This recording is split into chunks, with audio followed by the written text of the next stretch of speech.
Assalamualaikum warahmatullahi wabarakatuh. Hai adik-adik semua, kembali lagi dengan kakak di Lisvika Channel. Nah, pada video kali ini kakak akan memberikan materi kepada adik-adik yang ingin melaksanakan ujian atau tes untuk masuk sekolah kedinasan. Seperti yang kita tahu, untuk masuk sekolah kedinasan, adik-adik harus menyelesaikan beberapa tes. Salah satunya itu adalah TWK atau tes wawasan kebangsaan. Nah, pada video sebelumnya kakak sudah sampaikan tentang kisi-kisi atau materi-materi yang sering muncul pada soal-soal TWK untuk sekolah kedinasan. Nah, pada video kali ini itu kakak akan membahaskan materi tentang sejarah kemerdekaan Indonesia. Nah, kalau bicara sejarah berarti ini kita harus mengingat kembali tanggal-tanggal penting serta peristiwa-peristiwa penting yang terjadi di Indonesia. Nah, itu kan peristiwanya cukup banyak. Apakah semuanya akan keluar? Jawabannya pasti tidak ya. Nah, jadi di sini kakak sudah merangkum beberapa tanggal dan peristiwa-peristiwa penting yang ini memang sering muncul pada soal-soal untuk masuk sekolah kedinasan. Jadi yang kakak bahaskan ini hanyalah peristiwa-peristiwa yang sangat sering muncul pada ujian untuk masuk sekolah kedinasan. Oke, kita lihat untuk peristiwa pertama itu adalah Kongres Pemuda pertama yang terjadi pada tanggal 30 April sampai dengan 2 Mei 1926. Nah, itu di Batavia atau Jakarta. Nah, Kongres Pemuda pertama ini diketuai oleh Muhammad Tabrani. Nah, isinya itu mengakui dan menerima cita-cita persatuan Indonesia. Nah, untuk Kongres Pemuda ini kan terjadi 2 kali. Sekarang kita lihat untuk Kongres Pemuda yang kedua. Ini dilaksanakan mulai dari tanggal 27 sampai 28 Oktober 1928. Nah, Kongres Pemuda kedua ini diketuai oleh Sugondo Joyo Puspito dengan wakilnya itu adalah Djoko Marsaid. Nah, untuk Kongres Pemuda kedua ini menghasilkan Sumpah Pemuda. Disinilah pertama kali lagu kebangsaan Indonesia itu dikumandangkan, nah yaitu lagu Indonesia Raya. Sehingga pada tanggal 28 Oktober 1928 sampai saat ini itu kita kenang tanggal 28 Oktober ini merupakan hari lahirnya Sumpah Pemuda. Oke, kita lihat untuk peristiwa penting berikutnya.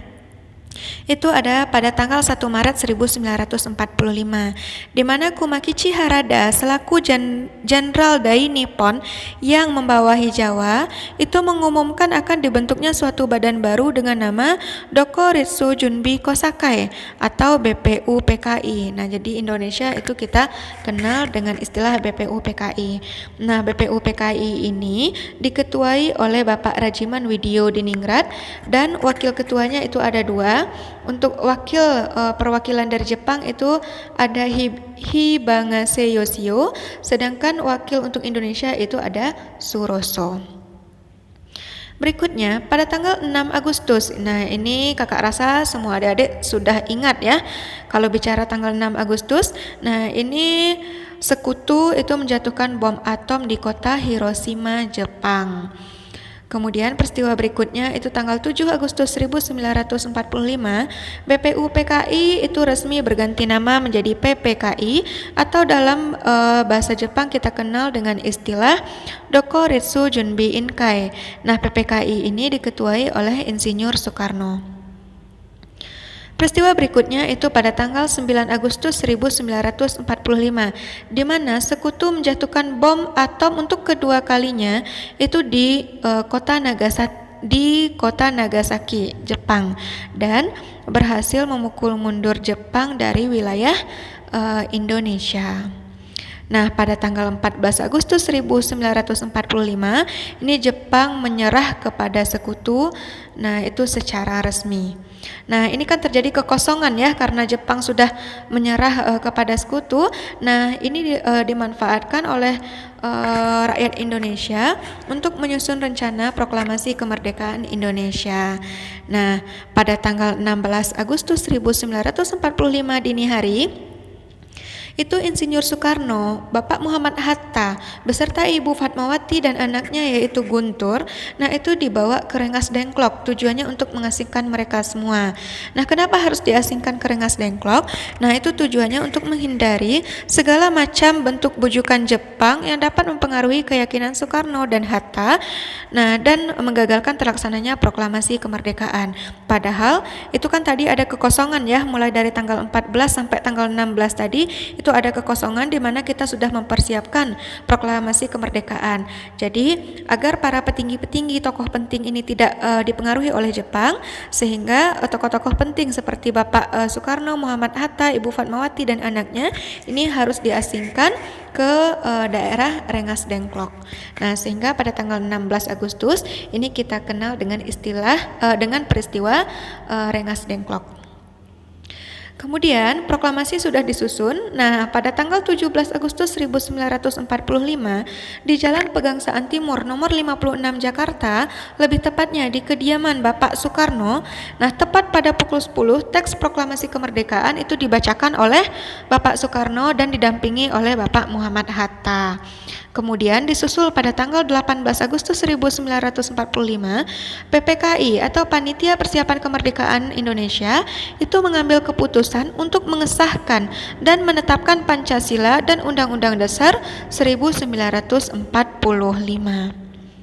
Nah, peristiwa penting berikutnya ini terjadi setelah kemerdekaan. Peristiwa setelah kemerdekaan yang perlu sekali kita ingat itu adalah pada tanggal 12 Juli sampai dengan 5 Agustus 1947 ini terjadi agresi militer Belanda yang pertama. Nah, hal yang dilakukan oleh Belanda ini merupakan pengingkaran terhadap hasil perundingan Linggarjati. Nah, hal yang melatar belakangi Belanda melakukan agresi militer ini itu adalah karena keinginan untuk menguasai secara penuh wilayah-wilayah yang ada di Indonesia, karena wilayah Indonesia ini memiliki potensi kekayaan alam, kemudian hasil perkebunan berupa rempah-rempah, di mana nilai jual rempah-rempah ini sangat-sangat tinggi, dan juga adanya minyak. Nah, itulah yang melatar belakangi kenapa Belanda ini sangat terobsesi ingin menguasai secara penuh wilayah-wilayah Indonesia. Nah, itu terjadi pada tahun 1947. Setahun setelah itu, tepatnya pada tanggal 19 Desember 1948, kembali dilakukan agresi militer Belanda yang kedua, atau biasanya kita kenal dengan istilah Operasi Gaga. Nah, agresi militer Belanda yang kedua ini diawali dengan serangan di kota Yogyakarta sebagai ibu kota negara Indonesia pada saat itu. Kemudian dilakukan penangkapan terhadap Bapak Soekarno, Muhammad Hatta dan Sultan Syahrir serta beberapa tokoh-tokoh penting lainnya, sehingga menyebabkan jatuhnya ibu kota negara Indonesia. Nah, jatuhnya ibu kota negara Indonesia ini merupakan awal dibentuknya atau lahirnya pemerintahan darurat Republik Indonesia di Sumatera. Nah, jadi biasanya kita singkat dengan PDRI. Nah, PDRI itu dilokasikan sementara itu di Sumatera, kemudian itu dipimpin oleh Mr. Syarifuddin Prawira Negara. Nah, tujuan dari agresi militer Belanda yang kedua ini itu adalah untuk menghancurkan Indonesia secara keseluruhan. Nah, itulah yang dilakukan oleh Belanda setelah peristiwa kemerdekaan Indonesia. Oke, kita lihat peristiwa penting berikutnya itu pada tahun 1949. Nah, ini diadakan Konferensi Meja Bundar atau KMB. Hasil dari konferensi ini adalah pengakuan kedaulatan Indonesia oleh PBB.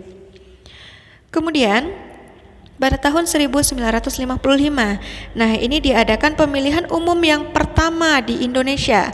Nah, pemilu ini bertujuan untuk memilih anggota DPR dan konstituante. Nah, karena terjadi kegagalan pada pelaksanaan dari konstituante yang dibentuk pada pemilu sebelumnya. Nah, pada tanggal 5 Juli 1959 ini lahirlah dekret presiden, di mana isi dari dekret presiden ini adalah memberlakukan kembali Undang-Undang Dasar 1945 dan membubarkan konstituante. Nah, dengan tujuan untuk menyelamatkan negara dari perpecahan dan krisis politik yang berkepanjangan. Kemudian, ini juga sangat penting kita ingat, pada tanggal 30 September 1965, ini adalah peristiwa G30 SPKI. Nah, ini merupakan kejadian yang sangat memprihatinkan di Indonesia karena para jenderal itu diculik, dibunuh, dan dibantai secara sadis oleh PKI atau Partai Komunis Indonesia. Selanjutnya, tanggal dan peristiwa penting berikutnya itu ada pada tanggal 12 Mei 1998. Nah, jadi di sini terjadi peristiwa Trisakti. Peristiwa ini berawal dari adanya 4 mahasiswa Trisakti itu yang tewas tertembak, dan hal ini menimbulkan kemarahan mahasiswa terhadap pemerintah. Akibatnya terjadi demo secara besar-besaran, dan inilah salah satu penyebab terjadinya krisis moneter pada tahun 1998, sehingga ini berpengaruh terhadap kekuasaan Bapak Soeharto pada masa beliau menjabat menjadi Presiden Indonesia ya. Kemudian peristiwa penting berikutnya itu, ini tertinggal ya, ini peristiwa penting sebelum kemerdekaan juga. Setelah kemerdekaan itu pada tanggal 10 November. Nah, pada tanggal 10 November 1945 ini juga terjadi pertumpahan darah yang cukup banyak sekali dari warga Surabaya dengan tujuan untuk membela tanah air. Nah, hal ini disebabkan karena tidak adanya pengakuan dari tentara sekutu mengenai kemerdekaan Indonesia. Nah, jadi peristiwa ini tujuannya kan untuk membela tanah air, sehingga pada setiap tanggal 10 November ini kita peringati sebagai Hari Pahlawan. Hari Pahlawan kepada seluruh pahlawan-pahlawan yang terlibat untuk kemerdekaan Indonesia. Nah, itulah beberapa peristiwa penting yang sangat sering muncul pada soal-soal ujian masuk sekolah kedinasan.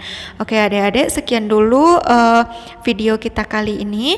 Terima kasih kepada adik-adik semua karena selalu setia mengikuti channel kami. Bagi adik-adik yang belum subscribe, jangan lupa subscribe Lisvika Channel, dan jangan lupa like, komen, share, dan aktifkan lonceng notifikasinya agar adik-adik semua tidak ketinggalan setiap update informasi dari kita.